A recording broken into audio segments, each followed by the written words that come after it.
قرآن پاک میں اللہ تبارک و تعالیٰ نے کیا فرمایا؟ قل ان کنتم تحبون اللہ، اے رسول مقبول صلی اللہ علیہ وسلم، ہاں حضرت صلی اللہ علیہ وسلم کو خطاب ہے، قیامت تک آنے والے انسانوں کو فرمایا جا رہا ہے جن کو اللہ تعالیٰ ایمان و اسلام کی توفیق عطا فرمائے، آپ فرما دیجیے ان کنتم تحبون اللہ، اگر تم محبت رکھتے ہو اللہ سے، اگر تم اللہ کو محبوب رکھتے ہو، اللہ سے محبت رکھتے ہو، تو اس کا ثبوت پیش کرو۔ کہنے سے تو نہیں کام چلے گا، نعرے لگانے سے نہیں کام چلے گا، جلوس نکالنے سے کام نہیں چلے گا، عمل سے کام چلے گا۔ کیا ثبوت؟ فاتبعونی، میرا اتباع کرو، رسول اللہ صلی اللہ علیہ وسلم، قول میں بھی عمل میں بھی آپ صلی اللہ علیہ وسلم کا حال بھی اختیار کرو۔ حضرت صلی اللہ علیہ وسلم نے بہت نپی تلی عمر شریف پائی، 60 61 62 63 بس، مختلف اقوال ہیں، 63 سے زیادہ کا قول نہیں ہے۔ 63 سال سے زیادہ آپ صلی اللہ علیہ وسلم کو عمر شریف نہیں دی گئی اس ظاہری طور پر دنیا میں، اور اس میں آپ نے پورا عملی نمونہ پیش کر دیا، پیدائش سے موت تک کا اس کی تعلیم دے دی۔ پیدائش میں یہ کرو، شادی میں یہ کرو، موت میں یہ کرو، اور درمیان میں جتنے کام ہیں وہ ایسے کرو، اور زندگی کا نمونہ بتلا دیا۔ بچہ پیدا ہو، غسل دے کر ایک کان میں اذان کہو، دوسرے میں تکبیر کہو، اذان و تکبیر ہو گئی، نکاح ہوگا، خطبہ پڑھا دیا جائے گا، نماز نہیں ہوگی اس وقت، نماز کب ہوگی؟ جب انتقال ہو جائے گا۔ بس اذان، تکبیر، خطبہ اور نماز، یہ ہے نا پورا نظام 4 چیزوں کا۔ بس یہ ہے زندگی کا پورا دور، اذان سے شروع ہوتا ہے، تکبیر سے شروع ہوتا ہے، درمیان عمر جب آتی ہے تقریباً درمیانی سی جوانی، نکاح ہو جاتا ہے، خطبہ ہوا، اب نماز باقی ہے، بس۔ تو یہ ایک نمونہ دیا گیا، دیکھو بالکل نبی تلی زندگی ہے، اور اس میں تم کو وہ سب کام کرنا ہے جو ہم نے تم کو بتلایا ہے۔ فاتبعونی میں سب کچھ آ گیا، میرا اتباع کرو۔ تو حضور اقدس صلی اللہ علیہ وسلم نے خوشی کے بھی مواقع آئے اور غمی کے بھی مواقع آئے، آپ نے سب کر کے دکھایا۔ خوشی ہو تو یہ کرو، غمی ہو تو یہ کرو۔ تو حضرت صلی اللہ علیہ وسلم کی ولادت باسعادت کی خوشی صحابہ کرام سے زیادہ کسی کو ہو سکتی؟ نہیں ہو سکتی۔ انہوں نے کوئی جلسہ، کوئی جلوس میلاد النبی کا کیا؟ کوئی حدیث موجود نہیں ہے، کسی آیت شریفہ کی تفسیر میں موجود نہیں کہ صحابہ نے اس تاریخ، اس موقع پر یہ کیا، ثبوت نہیں ہے اس کا۔ پھر چلیے بھائی، صحابہ کرام رضی اللہ عنہ کو ہم ایک ان کو چھوڑ ہی نہیں سکتے، ہم ان سے زیادہ عاشق، ان سے زیادہ محب کوئی تھا نہیں۔ پھر نیچے اتریے تابعین، پھر نیچے اتریے تبع تابعین، خیر القرون جن کو فرمایا حضور اقدس صلی اللہ علیہ وسلم نے، کسی ماں و شما کی بات نہیں ہے، حضرت صلی اللہ علیہ وسلم فرما رہے ہیں خیر القرون قرنی ثم الذین یلونہم ثم الذین یلونہم، پھر فرمایا گیا ثم یشفی الکذب، او کما قال علیہ الصلوۃ والسلام، کہ سب سے بہتر زمانہ، خیر کا زمانہ میرا۔ آپ صلی اللہ علیہ وسلم زمانے میں کون ہے؟ صحابہ کرام۔ تو صحابہ کرام کا زمانہ خیریت کا اول درجے کا زمانہ ہے، دنیا میں اس سے پہلے ویسا زمانہ نہیں آیا، اور دنیا میں اس کے بعد ویسا زمانہ نہیں آیا۔ پھر ان کے بعد تابعین کا زمانہ، ثم الذین یلونہم، پھر ان حضرات کا جو ان کے بعد ہے، وہ کون ہیں؟ تابعین۔ تابعین نے صحابہ کو پایا۔ ثم الذین یلونہم، پھر وہ جو ان کے بعد ہیں وہ کون ہیں؟ تبع تابعین، جنہوں نے تابعین کو پایا۔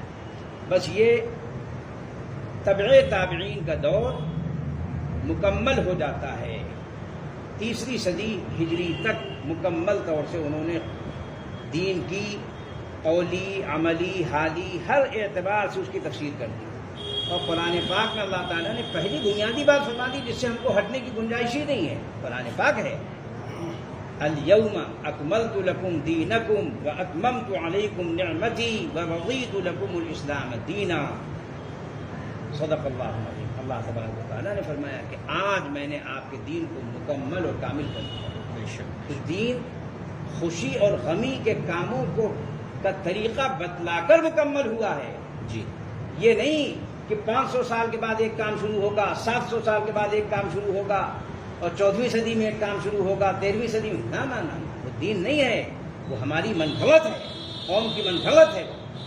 اس لیے اس زندگی کا جواب دینا ہے کہ تم نے کس بنیاد پر یہ کام کیا تھا. یہ جواب نہیں چلے گا کہ ہمارے ابا کرتے تھے، ہماری اماں کرتی تھی، ہمارے دادیال والے کرتے تھے، ہمارے نانیال والے کرتے تھے، ہماری سسرال والے کرتے تھے، ہمارے سمدھیانے والے کرتے تھے. 4 ہوتے ہیں گھوٹے: دادیال، نانیال، سسرال اور سمدھیانہ. بس. اور وہاں فرمایا جا رہا ہے حضرت صلی اللہ علیہ وسلم تو سب کے امام ہیں، صحابہ کے بھی، پھر تابعین کے بھی، پھر تبع تابعین. ائمہ مجتہدین کا زمانہ، تبع تابعین کا زمانہ جو ہے اس کو ہے امام ابو حنیفہ کا زمانہ، امام مالک کا زمانہ، امام شافعی رحمۃ اللہ علیہ، امام احمد بن حنبل نے اس کی تکمیل کر دی ہے. اب اس کے بعد کوئی مجتہد بھی ویسا نہیں آئے گا جیسے وہ مجتہد تھے. انہوں نے دین کی پوری اس کو آئینہ کر دیا، کوئی بات پردے میں نہیں. سارے احکام آ گئے، سارے اصول آ گئے. جتنے بھی احکام قیامت تک لوگوں کو مسائل پیش آئیں گے، جتنے بھی مسئلے پیش آئیں گے، سب کے احکام آ گئے. کیسے؟ اصول بتلا دیے گئے. ان اصولوں سے وہ چیز بتلائی جاتی رہے گی اس کی روشنی میں. اللہ تبارک و تعالیٰ فرما رہے ہیں قل ان کنتم تحبون اللہ، اگر تم اس سے محبت رکھتے ہو، اللہ کو محبوب، اللہ تمہارا اگر محبوب ہے تو پھر تم کیا کرو؟ فاتبعونی، میرا اتباع کرو. یحببکم اللہ، 2 انعام ملیں گے اس پر. ایک تو اللہ تعالیٰ سے تم نے محبت کی، اور رسول اللہ صلی اللہ علیہ وسلم کا تم نے اتباع کیا. اللہ سے محبت کی علامت کیا ہے؟ اتباع رسول. جی. اتباع سنت. کیا ملے گا انعام؟ 2 انعام ملیں گے. یحببکم اللہ، اللہ تم کو اپنا محبوب بنا دے گا. تم نے اللہ کو محبوب بنایا جی، تو تم کو اللہ اپنا محبوب بنا دے گا. اور پھر تم نے اللہ کے رسول کا اتباع کیا، فاتبعونی، میرا اتباع کرو، لہذا تم نے اتباع کیا. اب اس کے نتیجے میں 2 انعام مل رہے ہیں. ایک تو تم نے اللہ کو محبوب بنایا تو تم اللہ کے محبوب بن جاؤ گے، محبوب الہی تم بن جاؤ گے. ایک شیخ نظام الدین اولیاء فقط محبوب الہی نہیں ہے، آپ بھی محبوب الہی بن سکتے ہیں. کیوں؟ وہ نبی و رسول نہیں ہے. کہ آپ نبی و رسول نہیں بن سکتے، آپ محبوب الہی بن سکتے ہیں. کیوں؟ اس لیے کہ نبوت کا دروازہ بند ہے، رسالت کا دروازہ بند ہے، لیکن صدیقیت کا دروازہ، شہادت کا دروازہ اور صالحیت کا دروازہ، اس کی صلاحیت اللہ تبارک و تعالیٰ نے قیامت تک آنے والے مومنوں کو دی ہے کہ وہ ان کو اللہ تعالیٰ کسی نہ کسی عمل کی برکت سے ان کو وہ چیز عطا فرمائے. اب آدمی سوچے بھائی مقام صدیق پر کیسے کوئی آ سکتا ہے؟ صدیقی درجہ تو حضرت ابو صدیق ہوتا ہے، وہ تو نہیں ملے گا، وہ تو ان کا تھا. لیکن اس لائن میں لگ جاؤ گے. کیسے؟ کہا جب کوئی غم کی بات پیش آئے، بس اس میں ہم کیا کر سکتے ہیں؟ اللہ کا حکم، چاہے ہم کو ناگوار ہو خوشگوار ہو، وہ ہو کر رہے گی. اب اس پر ہم نے صبر و رضا، تسلیم و رضا کا ثبوت دے دیا. اللہ کے حکم پر ہم راضی، اللہ کے فیصلے پر ہم راضی. بس جب یہ معاملہ ہم نے کر لیا تو اب وہ مقام صدیق میں یہ کیا جاتا ہے. تسلیم و رضا اتنا بڑا عمل ہے. تسلیم و رضا، اللہ کے حکم کو، اللہ کے فیصلے کو مان لینا کہ ہم اس میں چون و چلا کچھ نہیں کر سکتے، بس ہم نے مان لیا. اسی لیے کوئی غم ہے، موت ہے، کچھ ہے، اب اس میں آدمی نے کہا انا للہ و انا الیہ راجعون، اب کوئی بات دل سے اور زبان سے الٹی پھلٹی نہیں نکالی، بس اللہ تبارک و تعالیٰ کہاں وہ محبوب بن جاتا ہے کہ وہ یہ ہمارے فیصلے کو مانتا ہے. اس کو واقعی سچی محبت ہے. اگلا دوسرا انعام کیا دیا جائے گا اتباع سنت کے نتیجے میں؟ وَيَغْفِرْ لَكُمْ ذُنُوبَكُمْ، اللہ تعالیٰ تمہارے گناہوں کو بھی معاف کر دے گا کہ جو ہوا سو ہوا، اب آئندہ نہ کرنا. بس تو 2 انعامات اللہ تبارک و تعالیٰ کی طرف سے ملیں گے. ایک تو اللہ کی محبوبیت اور دوسرے مغفرت. اللہ تبارک و تعالیٰ ہم سب کو ان دونوں انعامات کا مستحق بنائے. اللہ تعالیٰ اپنی محبت نصیب فرمائے، اتباع سنت نصیب فرمائے، اور اس کے نتیجے میں اللہ تبارک و تعالیٰ ہم سب کو اپنی محبوبیت نصیب فرمائے، ہم کو اپنا محبوب بنا دے، اور مغفرت نصیب فرمائے. دنیا میں ہدایت پر رہیں اور آخرت میں نجات نصیب. تو حضرت شیخ الہند رحمۃ اللہ علیہ نے کیا فرمایا؟ 2 لفظ فرمائے کہ ہماری قوم کی بربادی کی وجہ صرف 2 ہے. ایک قرآن پاک کو چھوڑ دینا، اور دوسرے آپس میں اتفاق نہ کریں، آپس میں مخالفت، اختلاف تو دیکھیے ہو سکتا ہے، آپ سب میں اختلاف ہے، صورتیں سب کی الگ الگ ہیں تو اختلاف ہے، سب کی صورت مختلف، ومن آیاتہ اختلاف السنتکم والوانکم، قرآن پاک میں بہت سی صورتیں اختلاف کی بتائی گئی، یہ بھی اختلاف جائز ہے، مخالفت جائز نہیں ہے، مخالفت حق سے ہوتی ہے، عداوت ہوتی ہے، بغض ہوتا ہے، نفرت ہوتی ہے، یہ نہیں، یہ منع ہے، اختلاف تو کسی جائز بات میں ہو سکتا ہے لیکن مخالفت کی گنجائش نہیں ہے۔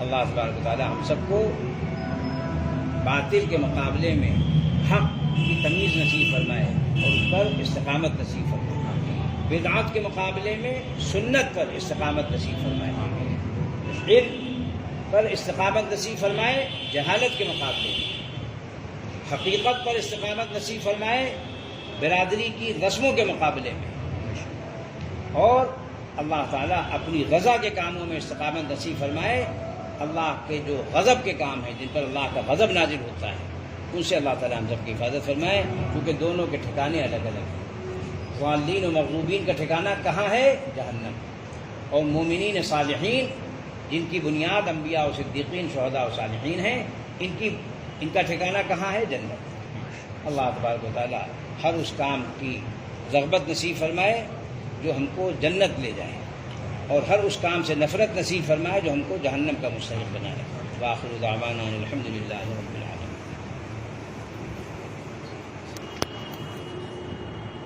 قرآن پاک میں اللہ تبارک